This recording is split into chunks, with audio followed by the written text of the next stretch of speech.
નમસ્કાર વિદ્યાર્થી મિત્રો, ઓનલાઈન શિક્ષણની અંદર આપ સૌ વિદ્યાર્થી મિત્રોનું સ્વાગત છે.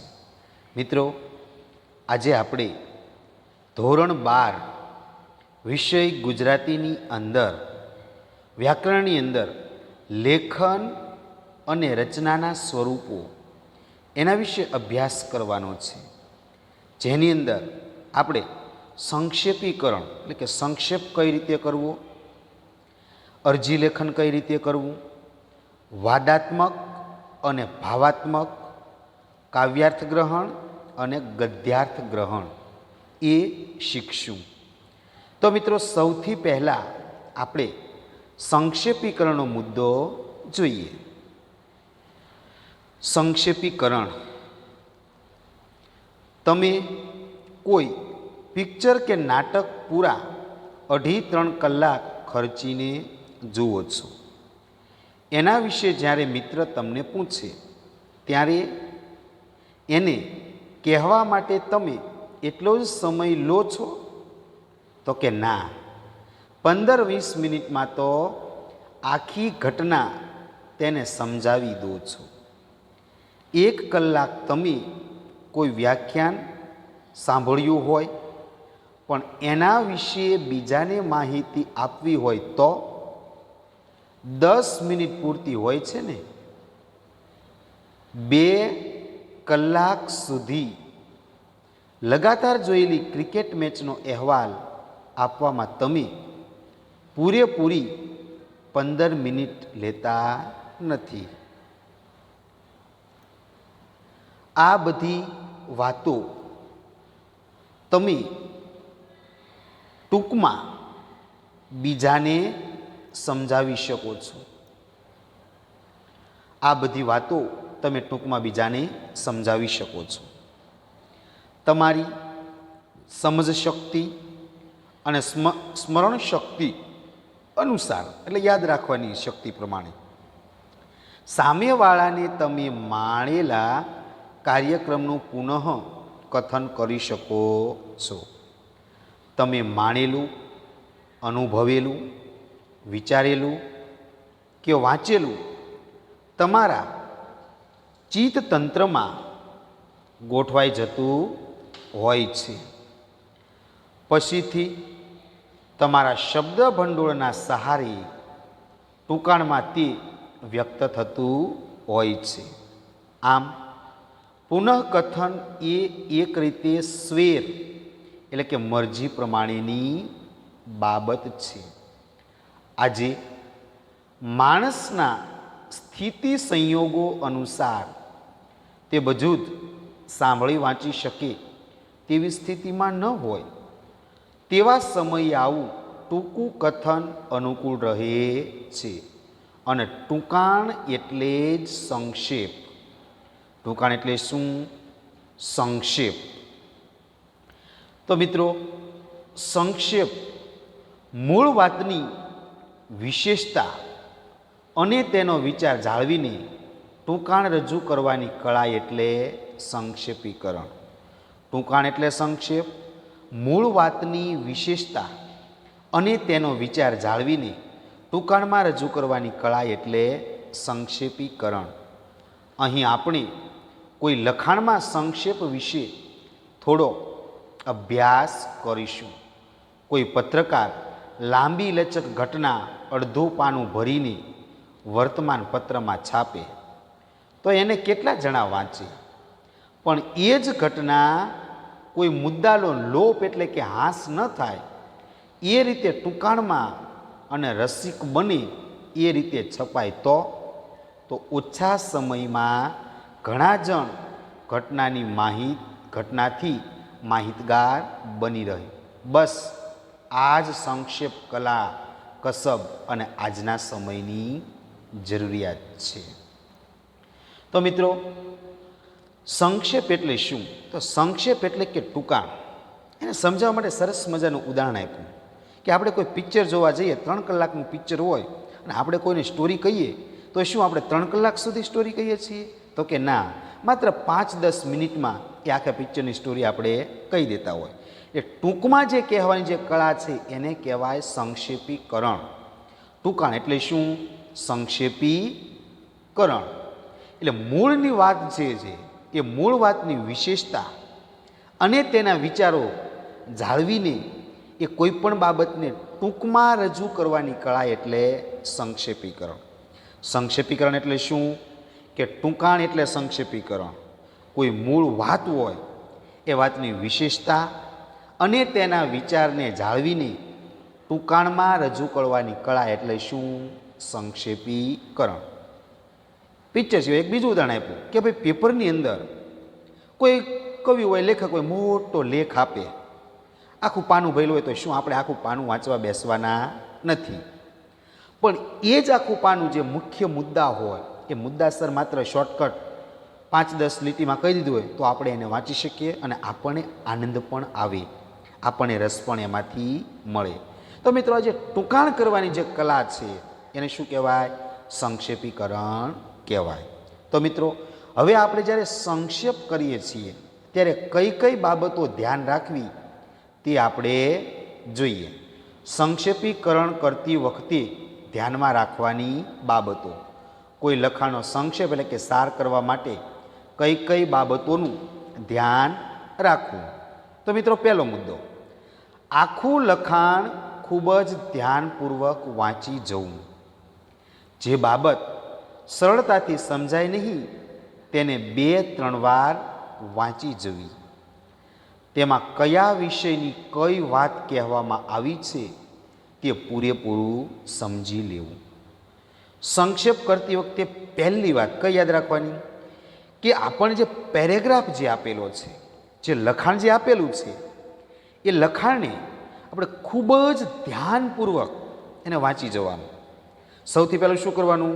એ પેરેગ્રાફ હોય, જે મુદ્દો હોય, લખાણ આપેલું હોય એને ધ્યાનથી વાંચી લેવાનું. જે બાબત આપણને એ લખાણની અંદર સરળતાથી ન સમજાય, એકવાર વાંચી ન સમજાય તો એને 2-3 વાર વાંચી જવી.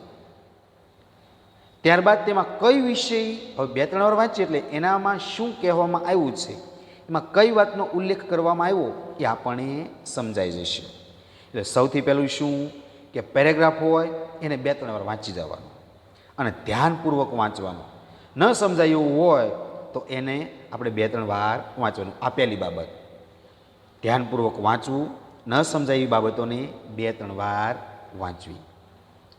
ત્યારબાદ બીજો મુદ્દો, વાંચવામાં આવેલી બિનમહત્વની બાબતોને જુદી પાડી દેવી, જેથી સંક્ષેપ લેખનમાં તે વિગતો દૂર જ રહે.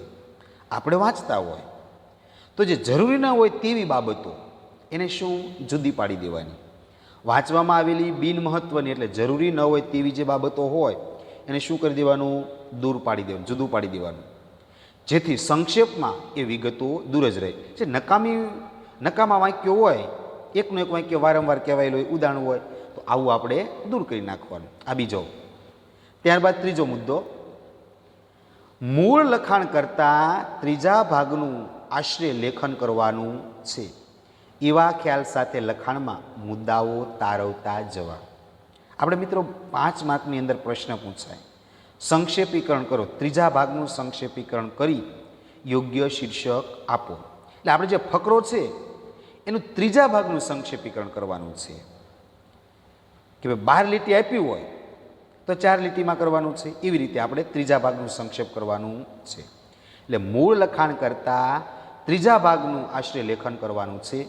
એવા ખ્યાલ સાથે લખાણના મુદ્દાઓ તરફ એકવાર વાંચવાનું, જરૂરી બાબતો ન હોય એને દૂર કરવી અને મહત્ત્વના મુદ્દાઓ લખતા જવાના, ત્યાં નીચે અંડરલાઇન કરતી જવાની. ત્યારબાદ ચોથો મુદ્દો, લખાણમાં આવતા અવતરણ ચિહ્નો એટલે કે ઇન્વર્ટેડ કોમા, ઉદાહરણ આપેલા હોય, અલંકારો આપેલા હોય, પારિભાષિક શબ્દો આપેલા હોય, શબ્દ સમૂહ આપેલા હોય વગેરેને પણ જુદા તારવવા. તેમાંથી જરૂર જેટલો ઉપયોગ કરી શકાય છે. મિત્રો આ મુદ્દો ખાસ યાદ રાખજો. સંક્ષેપકરણની અંદર આપણે પેરેગ્રાફ જે આપેલો હોય એની અંદર અવતરણ ચિહ્નોમાં કોઈ પંક્તિ લખેલી હોય તો અવતરણ ચિહ્નો નહીં લખવાના, અવતરણ ચિહ્નો દૂર કરી દેવાના. ઉદાહરણ આપેલું હોય, કોઈ વાતને સમજાવવા માટે ઉદાહરણ આપેલું હોય તો ઉદાહરણ પણ દૂર કરી દેવાનું. અલંકાર આપેલા હોય તો અલંકારને દૂર કરી દેવાના. પારિભાષિક શબ્દો હોય એટલે કે કોઈ વ્યાખ્યા આપેલી હોય તો એ દૂર કરી નાખવાનું. શબ્દ સમૂહ એટલે કે એક શબ્દ માટે શબ્દ સમૂહ કરેલો હોય તો એ શબ્દ સમૂહ પણ અલગ અલગ તારવવા. એટલે અવતરણ ચિહ્નો, ઉદાહરણો, અલંકારો, પારિભાષિક શબ્દો, શબ્દ સમૂહ આ બધું શું જુદું જુદું તારવવું. અને તેમાં જરૂર હોય એટલાનો જ ઉપયોગ કરવો, બાકી બધાનો ઉપયોગ કરવો નહીં. ત્યારબાદ પાંચમો મુદ્દો, શબ્દ સમૂહને સ્થાને તેના માટેનો એક શબ્દ સામાસિક શબ્દ વાપરવો. આ મુદ્દો મિત્રો ખાસ યાદ રાખજો. આ હતી કે જે શબ્દ સમૂહ આપેલું હોય તો એના માટે માત્ર શબ્દ સમૂહ મૂકી દેવાનો. શબ્દ સમૂહમાં લાંબી જે શબ્દ હોય ને વિસ્તારથી કીધેલો હોય તો શબ્દ સમૂહ માટે આપણે શું એક શબ્દ વાપરી નાખવાનો. શબ્દ સમૂહની પંક્તિ હોય ત્યાં આપણે શું એનો શબ્દ સમૂહ મૂકી દેવાનો. એટલે આખું વાક્ય હોય તો માત્ર એક શબ્દ બની ગયો એવી રીતે.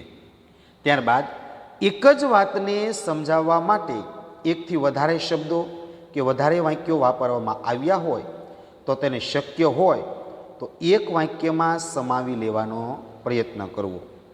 એમ કરવામાં વાક્ય અસ્પષ્ટ સંકુલ ન બની જાય તે પણ જોવું. મિત્રો કોઈ એક વાત હોય એને વારંવાર આડકતી રીતે સમજાવવામાં આવી હોય, એક વાતને અલગ અલગ રીતે સમજાવવામાં આવે. એટલે એક વાતને સમજાવવા માટે એકથી વધારે શબ્દો આપેલા હોય, એના પર્યાય શબ્દો આપેલા હોય તો વધારાના વાક્યો આપવામાં આવેલા હોય તો એને એક જ વાર એક વાક્ય લખવાનું, પછી બીજી વાર એ વાક્ય ફરીવાર લખ્યા કરવાનું નહીં. એટલે શક્ય હોય તો એક જ વાક્યમાં એ લખી નાખવાનું. 2-3 લીટી કહેલી હોય પણ કહેવાનો હેતુ એક જ હોય તો 2-3 લીટીને બદલે માત્ર એક જ લાઇનમાં જે વિચાર થતો હોય એ આપણે લખી નાખવાનો. એટલે ટૂંકાણ થઈ ગયું. ત્યારબાદ લખાણમાં જોડણી શુદ્ધિ લખવી અને યોગ્ય વિરામચિહ્નો વાપરવા. મિત્રો જોડણીની ભૂલ ન થાય એ પણ ખાસ ધ્યાન રાખવું. લખાણમાં જોડણી શુદ્ધિ લખવી અને વિરામચિહ્નો વાપરવા. લખાણમાં વિચારની ક્રમિકતા જળવાઈ રહે તેનો ખ્યાલ રાખતા જવું. ટૂંકું અને અર્થસભર શીર્ષક આપવું. તો મિત્રો સંક્ષેપકરણ જ્યારે આપણે કરીએ તો સૌથી પહેલાં એક તો આપણે જે પેરેગ્રાફ જે આપેલો છે એને 2-3 વાર વાંચી લેવાનું. ન સમજાય તો 3 વાર વાંચો. વાંચતી વખતે એકની એક વાત વારંવાર આવેલી હોય તો એ વાતને દૂર કરવાની. ત્યારબાદ મિત્રો જે શબ્દ સમૂહો હોય તો એના માટે શબ્દ સમૂહ માટે એક શબ્દ વાપરવાનો. ઉદાહરણો હોય, અલંકારો હોય, પારિભાષિક શબ્દો હોય, અવતરણ ચિહ્નો હોય તો આ બધું મિત્રો દૂર કરવાનું. અને ત્યારબાદ છેલ્લે એ જેના વિશે કહેવાયેલું હોય એના વિશે શીર્ષક આપવું. તો મિત્રો સંક્ષેપકરણ કરતી વખતે મહત્ત્વના ધ્યાનમાં રાખવાની બાબતો, સૌથી પહેલું પેરેગ્રાફને 2-3 વાર વાંચી લેવાનું. ત્યારબાદ જરૂરી ન હોય એવી બાબતો દૂર કરવી. આપણે યાદ રાખવાનું છે કે 1/3 ભાગનું એટલે ત્રીજા ભાગનું સંક્ષેપ કરવાનો છે. મહત્ત્વના જે મુદ્દાઓ હોય એને આપણે તારવી રાખવાના. અવતરણ ચિહ્નો હોય, ઉદાહરણો હોય, અલંકારો હોય, પારિભાષિક શબ્દો હોય, શબ્દ સમૂહો હોય આ બધાને આપણે શું જુદા તારવી નાખવાના. ત્યારબાદ શબ્દ સમૂહ માટે શું એક શબ્દ વાપરવાનો. 2-3 વાક્યોમાં એકની એક વાતને વારંવાર રિપીટ કરવામાં આવતી હોય, અલગ રીતે કહેવામાં આવતી હોય તો એ વાત માટે આપણે માત્ર એક જ વાક્યમાં એ વાતને સ્પષ્ટ કરી દેવાની. પણ એમાં વાક્ય સંકુલ ન બની જાય એ ધ્યાન રાખવાનું. જોડણીની શુદ્ધિ બરાબર યાદ રાખવાની અને યોગ્ય વિરામ ચિહ્નો વાપરવા. અને જે વિચાર જે કહેવાયેલો હોય એના ક્રમમાં પછી છેલ્લો વિચાર પહેલાં ને પહેલો છેલ્લે એમ કરવાનું નહીં. અને છેલ્લે એ પેરેગ્રાફની અંદર જેના વિશે કહેવાયેલું હોય એવું ટૂંકું અને એને બંધ બેસે એવું અર્થસભર શીર્ષક આપવું. તો મિત્રો સંક્ષેપીકરણ કરતી વખતે આટલા મુદ્દાઓ ખાસ ધ્યાનમાં રાખવા. અને છેલ્લે મિત્રો ન આવડે તો કાંઈ નહીં, પેરેગ્રાફ વાંચી પહેલી લીટી લખવાની, બીજી લીટી લખવાની, વચ્ચે કાપી નાખવાની, ત્રીજી ચોથી આમ કંઈ 4 લીટી લખી. પણ આ જ્યારે ન આવડે ત્યારની વાત છે. તો મિત્રો અહીં આપણે સંક્ષેપીકરણનો મુદ્દો પૂર્ણ કરીએ છીએ. હવે મિત્રો આપણે એક ઉદાહરણ જોઈએ, સંક્ષેપીકરણનો એક નમૂનો જોઈએ. આપણું જીવન જુદા જુદા પ્રકારના અનેક ભયથી ભરેલું છે. બાહ્ય ભય તો છે જ, તે સાથે કામ, ક્રોધ વગેરે આંતરિક ભય પણ ખરા. તેથી મનમાં જરા પણ ભય ન હોય તેવી વૃત્તિ કેળવી પૂરેપૂરી શક્ય નથી. તેથી જ બધા ભયથી સંપૂર્ણ મુક્તિ પામી શકે છે. જેણે આત્માને ઓળખી લીધો હોય કે જેને આત્માનું જ્ઞાન થયું હોય, ભય વિનાની સ્થિતિ એટલે જરા પણ મૂર્છિત નહીં એવી સ્થિતિની પરાકાષ્ઠા, એવી સ્થિતિને પ્રાપ્ત કરવા માટે નિશ્ચયની અત્યંત જરૂર છે. તે માટેના પ્રયત્નો હંમેશા ચાલુ રહે તો ભયની વૃત્તિ ઓછી થઈ શકે છે. આત્મા પર શ્રદ્ધા વધારવાથી પણ ભય વૃત્તિને ઓછી કરી શકાય છે. અત્રે એ ન ભૂલવું જોઈએ કે જેટલો ભય છે તેમના મૂળમાં આપણો દેહ જ છે. દેહ પ્રત્યેની મમતા, આસક્તિ દૂર થાય તો ભયરહિત અવસ્થાને સહેજે પ્રાપ્ત કરી શકાય છે. તો મિત્રો, આ જે પેરેગ્રાફ છે એને આપણે 2 થી 3 વાર વાંચી લેવાનું અને ત્યારબાદ હવે આ પેરેગ્રાફને મિત્રો કઈ રીતે સંક્ષેપ કરવું એ સમજાવ્યું છે.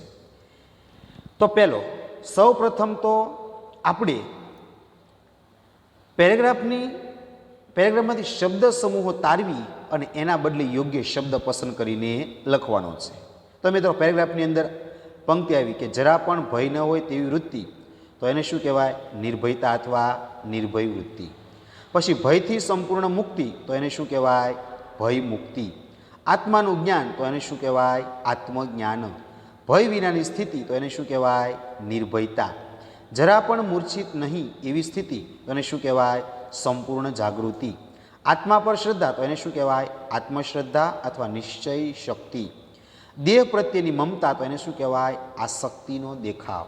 તો મિત્રો, સૌથી પહેલાં આપણે પેરેગ્રાફ વાંચ્યો એટલે એની અંદર આટલા શબ્દ સમૂહો રહેલા છે. એટલે આપણે જેટલા શબ્દ સમૂહો છે એ શબ્દ સમૂહોની નીચે અંડરલાઈન કરી એટલે શબ્દ સમૂહો અલગ થઈ ગયા. ત્યારબાદ બીજું શું કરવાનું કે ત્યારબાદ લખાણમાંથી આ પ્રમાણે મુદ્દાઓ તારવવા. મનુષ્ય જીવન ભયથી ભરેલું, નિર્ભયતા કઠિન, આત્મજ્ઞાન, નિશ્ચય શક્તિથી ભય દૂર થાય, ભયનું મૂળ દેહ, દેહ ભાવનો નાશ એટલે ભય મુક્તિ. ત્યારબાદ મિત્રો, હવે આ બધા આપણે જે મુદ્દાઓ જે અલગ પાડ્યા એ મુદ્દાઓને જોડીને સળંગ વિચારખંડ લખતો જવો. આ પેરેગ્રાફમાં એવા કોઈ ઉદાહરણો, અવતરણ ચિહ્નો, અલંકારો વગેરે નથી. એટલે સામાસિક શબ્દો જ પદક્રમ, પદ સંવાદનો ખ્યાલ રાખીને ગોઠવ્યા છે. તો હવે મિત્રો, આપણે સંક્ષેપ એ ઉપરના પ્રકારનો કઈ રીતે થાય એ જોઈએ.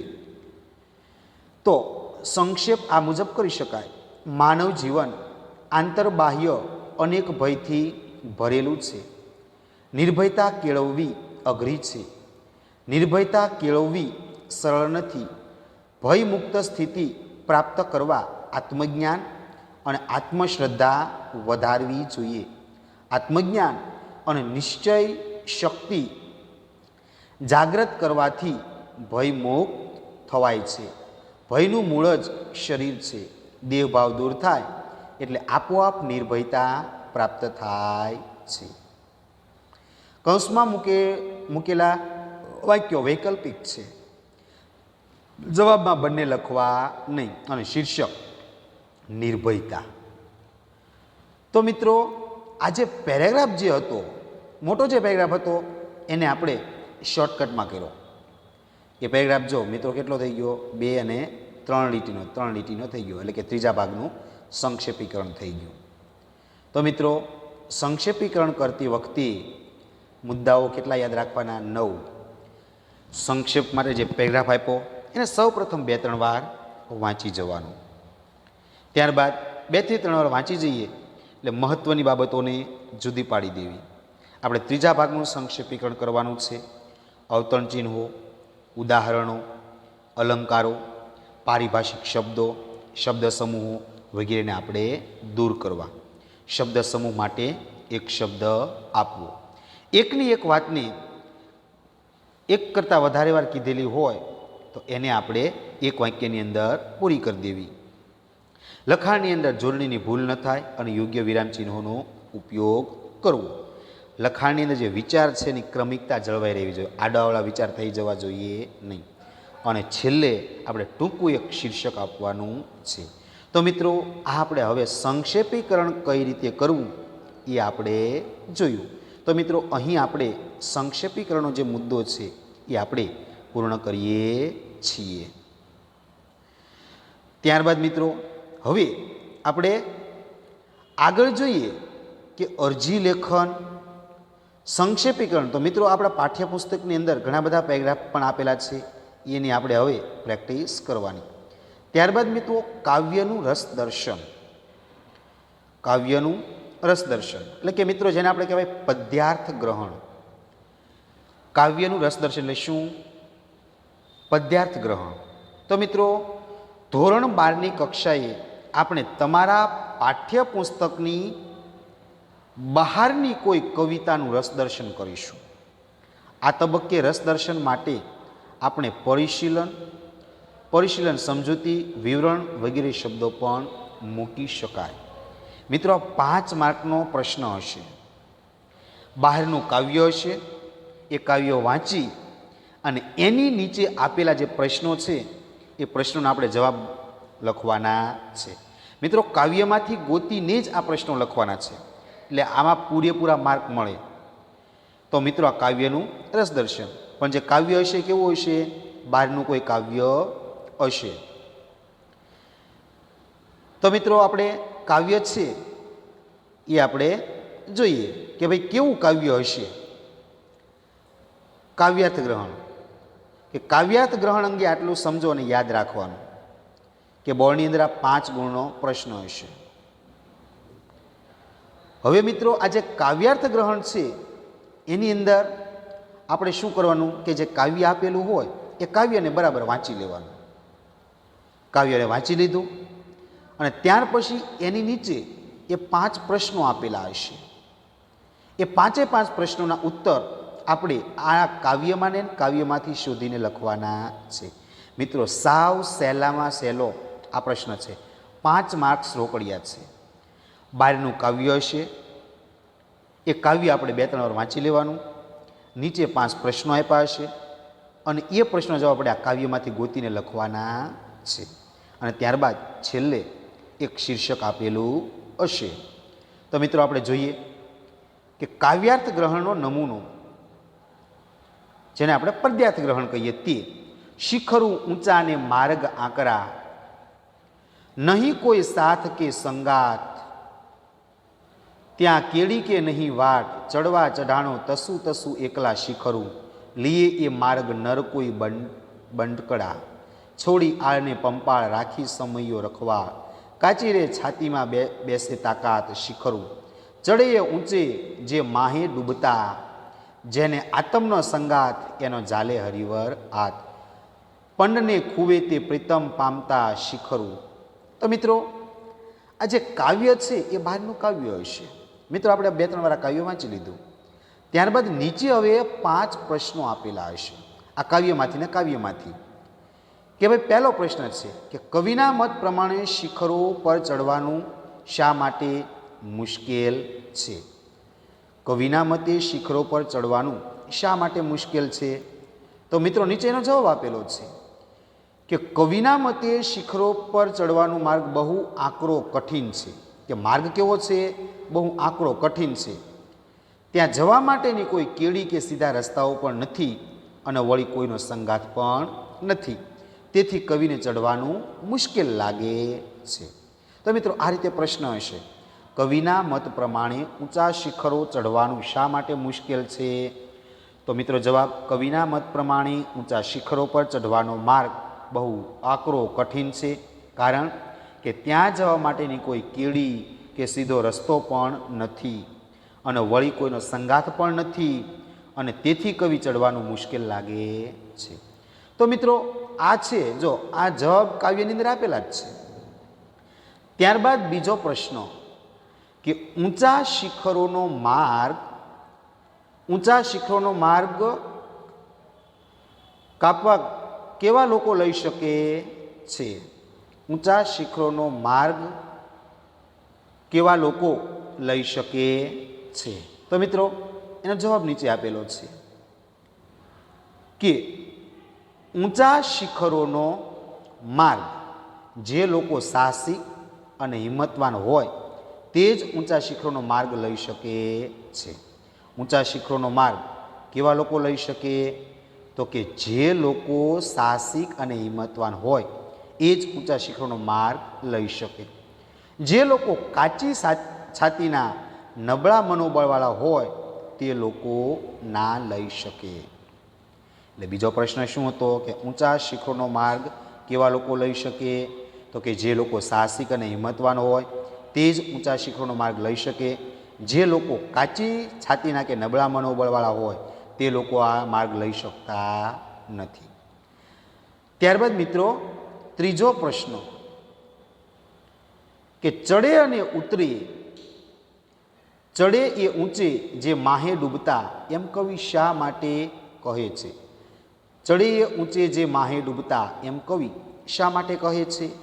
તો મિત્રો એનો જવાબ આપણે જોઈએ કે ભાઈ સાગરમાં જેમ મરજીવા ઊંડી ડૂબકી મારીને મોતી મેળવી શકે છે તેમ કવિ કહે છે કે જેઓ અંતરમાં ડૂબકી મારીને આત્મબળ મેળવે તે જ ઊંચે ચડી શકે છે. ચડે એ ઊંચે જે માહે ડૂબતા એમ કવિ શા માટે કહે કે સાગરમાં જેમ મરજીવા ઊંડી ડૂબકી મારી અને મોતી મેળવી શકે છે કે જેઓ અંતરમાં ડૂબકી મારીને આત્મબળ મેળવે એ જ લોકો ઊંચે ચડી શકે કે જીવનની અંદર આગળ વધી શકે છે. ત્યારબાદ મિત્રો ચોથો પ્રશ્ન, શ્રી હરિ કોનો હાથ ઝાલે છે? તો મિત્રો એનો જવાબ શ્રી હરિ કોનો હાથ ઝાલે કે જેને પોતાના આત્માનો એટલે કે આત્મબળનો સંગાથ હોય તેનો જ શ્રીહરિ હાથ પકડે છે. શ્રીહરિ કોનો હાથ ઝાલે છે? તો કે જેને પોતાના આત્માના બળનો સંગાથ હોય તેનો જ શ્રીહરિ હાથ પકડે છે. ત્યારબાદ મિત્રો પાંચમો પ્રશ્ન, પ્રીતમને પામવાનો અધિકાર કોને મળે છે? તો કે પોતાની જાતને ભૂલી જાય છે તેને પ્રીતમને પામવાનો અધિકાર મળે છે. તો મિત્રો આ પ્રમાણે કાવ્ય હશે, એની અંદર 5 પ્રશ્નો હશે અને એના આવી રીતે રોકડા આપણે પ્રશ્નો લખવા, એના જવાબ લખવાના છે. મિત્રો આ જે કાવ્ય છે એ અપઠિત હશે, બહારનું હશે, એટલે આપણને થોડું ઘણું ન સમજાય એવું બની શકે, પણ આપણે એ કાવ્યને 2-3 વાર વાંચી લેવું. ન આવડે તો કોઈ પણ પંક્તિ આપણે લખી નાખવાની છૂટ છે, પણ પેપરની અંદર કોરું મેકવાનું નથી. તો મિત્રો આ રોકડિયા માર્ક છે. ત્યારબાદ મિત્રો બીજો પ્રશ્ન છે 5 માર્કનો, ગદ્યાર્થ ગ્રહણ. નીચેના પેરેગ્રાફનું ગદ્યાર્થ ગ્રહણ કરો, એટલે કે ગદ્ય સમીક્ષા. તો મિત્રો આ ગદ્યાર્થ ગ્રહણ છે એ પણ 5 માર્કનો પ્રશ્ન છે. ગદ્યાર્થ ગ્રહણ છે એ પણ મિત્રો કેટલા? 5 માર્કનો પ્રશ્ન છે. તો ગદ્યાર્થ ગ્રહણ કરવા અંગે આટલું સમજો અને યાદ રાખો કે ધોરણ 12 સામાન્ય પ્રવાહ અને વિજ્ઞાન પ્રવાહની ગુજરાતીની પ્રથમ ભાષા એસએસસી પરીક્ષાના માર્ચ 2006થી અમલી આ નવા પ્રશ્ન પરિરૂપના પ્રશ્ન ક્રમાંકમાં પ્રશ્ન પૂછાયો છે. 62થી 66 અને એસએસસી પરીક્ષા ગુજરાતી પ્રથમ ભાષા વિષયમાં માર્ચ 2011ની પરીક્ષાર્થી અમલી નવા પ્રશ્ન પરિરૂપના વ્યાકરણના પ્રશ્નોમાં પૂર્ણ ગદ્યખંડને બદલે ગદ્યાંશ આપવામાં આવે છે અને તેની નીચે 5 પ્રશ્નો છે. મિત્રો અહીંયા 2 છે એ ખોટું છે, પણ આપણે 5 પ્રશ્નો આપેલા હશે. તો મિત્રો આ પણ આમાં શું કરવાનું છે કે જે પેરેગ્રાફ આપેલો હશે એને આપણે ધ્યાનથી 2-3 વાર વાંચી લેવાનું. નીચેના પેરેગ્રાફનું ગદ્યાર્થ ગ્રહણ કરવું. જેવી રીતે મિત્રો આપણે કાવ્યમાં હતું એ જ રીતે આપણે આ પાઠ છે. ઓલામાં કાવ્ય આપેલું હશે અને આની અંદર શું હશે કે ભાઈ પેરેગ્રાફ આપેલો હશે. ગદ્યાર્થ ગ્રહણ એટલે કે જે બહારનો પેરેગ્રાફ મિત્રો આપેલો હશે. તો પેરેગ્રાફને આપણે 2-3 વાર વાંચી લેવાનું અને એની નીચે જે 5 પ્રશ્નો જે આપેલા છે એ પ્રશ્નોના જવાબ આપણે મિત્રો આપવાના. તો મિત્રો એક નમૂનો જોઈ લઈએ. ગદ્યાર્થ ગ્રહણનો નમૂનો. સૌથી પહેલાં મિત્રો શું આપણે પેરેગ્રાફ વાંચી લેવાનો કે ભારતની ખરી દુર્બળતા તેની ગરીબાઈમાં નથી. ગરીબાઈને તો આપણે જીરવી શકીશું, પણ ભારતની સાથે કમજોર કડી છે. ધર્મનું જનૂન ઘાત પ્રતિઘાતના રૂપમાં તેનો પડઘો વધતો જઈ રહ્યો છે. કારણ કે ધર્મજનૂનો માટે ઢગલો તો અંતે પૂરા વળતર સાથે મતપેટીઓ છલકાવી દેવાની પ્રચંડ શક્તિ ધરાવતો થયો છે. આપણે એવી પરિસ્થિતિનું નિર્માણ કરી ચૂક્યા છીએ કે પૂરી ધર્મનિરપેક્ષતા, પૂરી કોમ નિરપેક્ષતા કે પૂરી નોકરી નિરપેક્ષતાથી ઉચ્ચ અને મહાન આદર્શો સાથે ચૂંટણી લડી શકીએ તેમ નથી. જેમ યુદ્ધમાં બધું જ કર્તવ્ય બની જાય છે, તેમ ચૂંટણીમાં બધું જ આચરી શકાતું હોય છે. ચૂંટણીનો દોર મોટા ભાગે એવા લોકોના હાથમાં ચાલ્યો જતો હોય છે કે જે ચોખ્ખા હાથના ના કહેવાય. ધર્મજનૂન, કોમવાદ, ભ્રષ્ટાચાર, નોકરીવાદ અને અસામાજિકતા વગેરે મળીને નિશ્ચિત પરિણામ લાવતા હોય છે. અનિષ્ટોનો પ્રભાવ તથા શક્તિ એટલી વધી ગયા છે કે ઇષ્ટતત્વો બિચારા બની ગયા છે. તો મિત્રો, આની જેમ એક પેરેગ્રાફ આપેલો હશે. આ પેરેગ્રાફ વાંચી અને એની નીચે જે પ્રશ્નો આપેલા છે એના આપણે જવાબ લખવાના છે. મિત્રો, આ રોકડિયા 10 માર્ક છે. 5 માર્ક કાવ્યના અને 5 માર્ક આ ગદ્યખંડના. મિત્રો, કાંઈ પણ આવડે તો કોઈ પણ વાક્ય તમે લખી નાખજો, પણ પ્રશ્નપત્રની અંદર કોરું મૂકવાનું નહીં.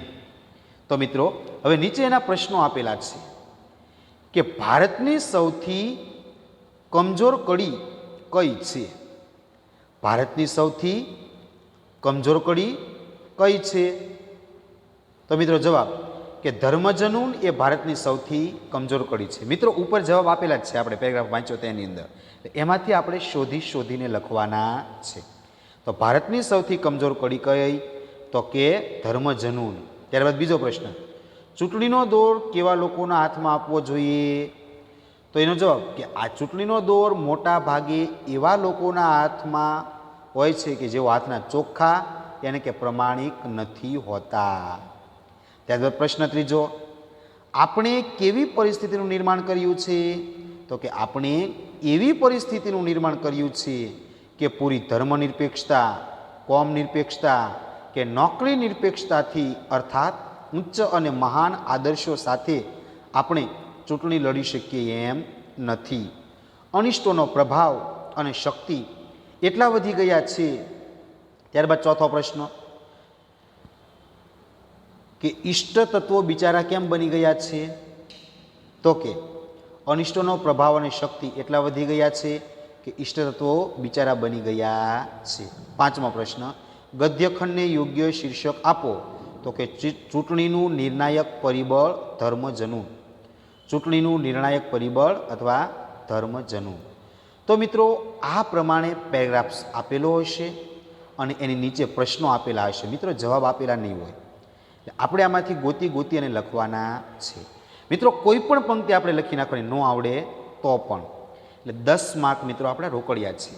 5 માર્ક કાવ્યના 5 પ્રશ્નો અને 5 માર્ક આ ગદ્યાર્થ ગ્રહણના એટલે કે પેરેગ્રાફના. તો મિત્રો, બોર્ડની અંદર આપણે 100 માર્ક્સની અંદર આ 10 માર્ક તો રોકડિયા છે. એટલે આપણે બરાબર હવે ધ્યાન રાખવાનું છે. તો મિત્રો, અહીં આપણે હવે આ ગદ્યાર્થ ગ્રહણ અને પદ્યાર્થ ગ્રહણ કાવ્યો એટલે કે કોઈ અપઠિત કાવ્ય હશે, એની નીચે 5 પ્રશ્નો આપેલા હશે, એના જવાબ લખવાના. ત્યારબાદ ગદ્યાર્થ ગ્રહણ કોઈ પેરેગ્રાફ આપેલો હશે અને એની નીચે 5 પ્રશ્નો આપેલા હશે. તો મિત્રો, અહીં આપણે આજે સંક્ષેપ, ત્યારબાદ ગદ્યાર્થ ગ્રહણ, પદ્યાર્થ ગ્રહણ, આપણે 15 માર્ક્સ કઈ રીતે રોકડિયા મેળવવા એ શીખી ગયા. 5 માર્ક સંક્ષેપના, 5 માર્ક પદ્યાર્થ ગ્રહણના અને 5 માર્ક આ અર્થગ્રહણના. એટલે કાવ્યના 5 પ્રશ્નો અને આ પેરેગ્રાફના 5 પ્રશ્નો આપેલા હશે. તો મિત્રો, અહીં આપણે આ લેક્ચર પૂર્ણ કરીએ છીએ.